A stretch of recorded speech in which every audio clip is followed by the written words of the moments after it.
झुक झुक कर सीधा खड़ा हुआ, फिर झुकने का शौक नहीं। झुक झुक कर सीधा खड़ा हुआ, फिर झुकने का शौक नहीं।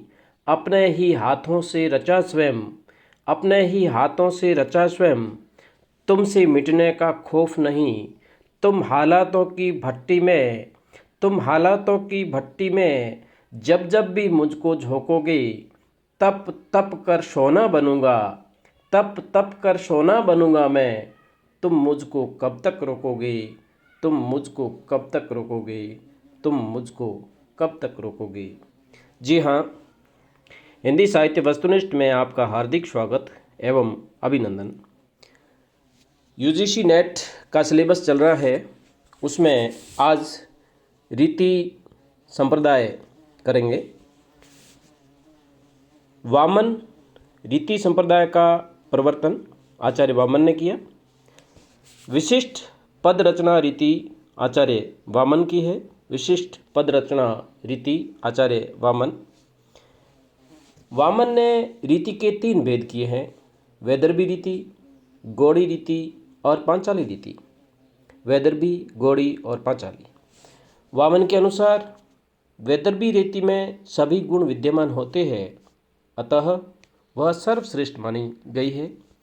वैदर्भी रीति में सभी गुण विराजमान होते हैं या विद्यमान होते हैं, इसलिए वह सर्वश्रेष्ठ मानी गई है। गौड़ी रीति में ओज और कांति नामक गुणों का समावेश होता है। ओज और कांति नामक गुणों का समावेश किस रीति में होता है? गौड़ी रीति में। पांचाली रीति में माधुर्य और सुकुमार्य इन 2 गुणों का समावेश होता है। महत्वपूर्ण है, माधुर्य और सुकुमार्य इन 2 गुणों का समावेश किस रीति में होता है? पांचाली रीति में।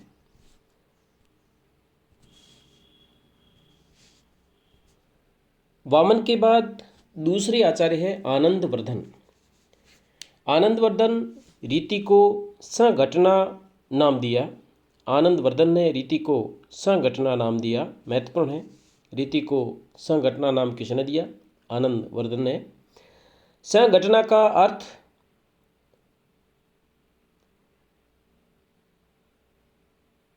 सम्यक घटना। संघटना का अर्थ है सम्यक घटना। वे संघटना को संपूर्ण सौंदर्य का साधन मानते हैं। आनंदवर्धन रीति को संघटना नाम दिया। संघटना का अर्थ किया सम्यक घटना। वे संघटना को संपूर्ण सौंदर्य का साधन मानते हैं। वामन की रीति अपने आप में एक स्वतंत्र अवधारणा है, जबकि आनंदवर्धन की संघटना रस पर आश्रित है। आनंद की रीति अपने आप में एक स्वतंत्र अवधारणा है, जबकि आनंदवर्धन की संघटना रस पर आश्रित है।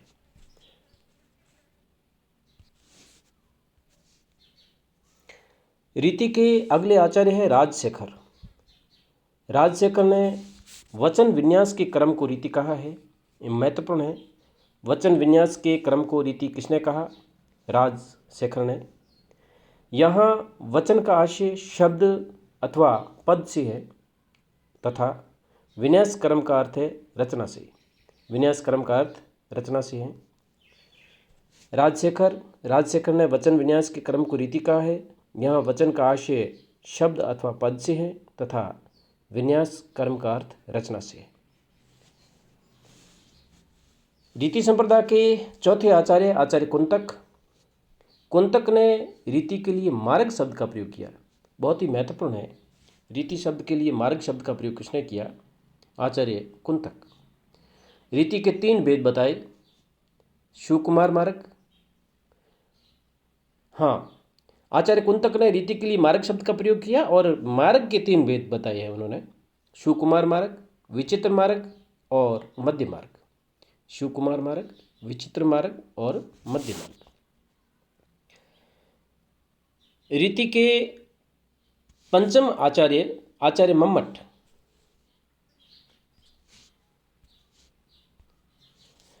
आचार्य मम्मट ने रीति को वृत्ति कहते हुए 3 प्रकार की वृत्तियों का उल्लेख किया है। महत्वपूर्ण है, रीति को वृत्ति किसने कहा? रीति को वृत्ति किसने कहा? आचार्य मम्मट। आचार्य मम्मट ने रीति को वृत्ति कहते हुए 3 प्रकार की वृत्तियों का उल्लेख किया। पहला है उपनागरिक वृत्ति, परुषावर्ती, कोमलावर्ती। उपनागरिकावर्ती, परुषावर्ती और कोमलावर्ती। वृत्ति नियत वर्ण व्यापार को कहा जाता है, यह कथन किसका है?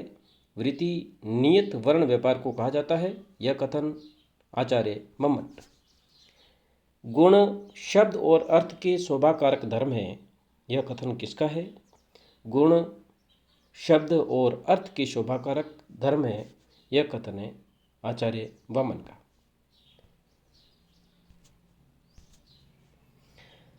शब्द और अर्थगत चमत्कार से युक्त विशेष पद रचना को रीति कहते हैं। शब्द और अर्थगत चमत्कार से युक्त विशेष पद रचना को रीति कहते हैं, यह कथन किसका है? आचार्य वामन।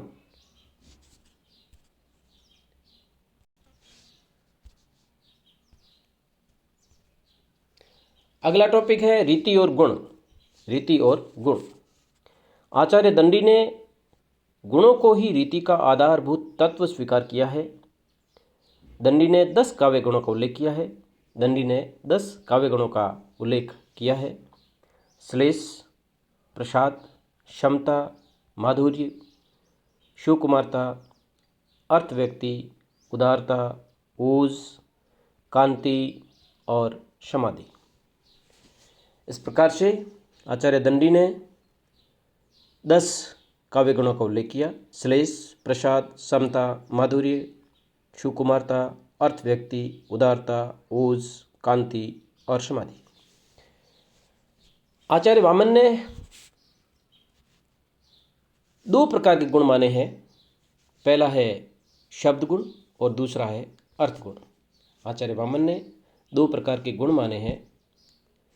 पहला है शब्द गुण और दूसरा अर्थ गुण। आचार्य दंडी ने 10 प्रकार के काव्य गुण माने और आचार्य वामन ने 2 प्रकार के काव्य गुण माने, शब्द गुण और अर्थ गुण। अब है वैदर्भी रीति।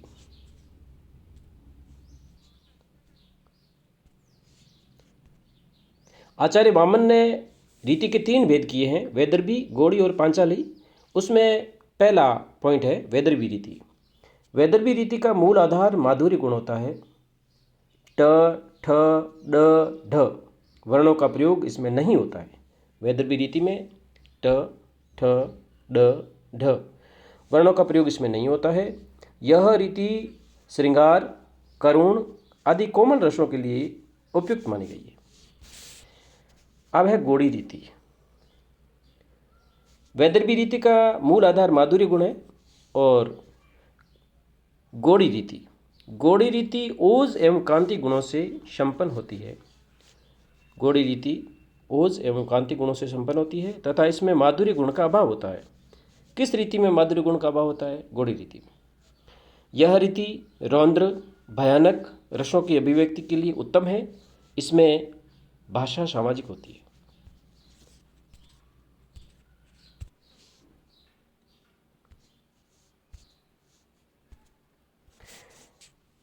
अगला है पांचाली रीति। वैदर्भी, गौड़ी और पांचाली। वामन ने जो 3 भेद किए हैं उसमें तीसरा भेद है पांचाली रीति। ये स है यहाँ पर। पांचाली रीति में माधुर्य और सौकुमार्य गुणों का विधान रहता है। इसमें छोटे समासों वाली भाषा रहती है। इस रीति में माधुर्य और सौकुमार्य गुणों का विधान रहता है। इसमें छोटे समासों वाली भाषा रहती है। अब है काव्य दोष।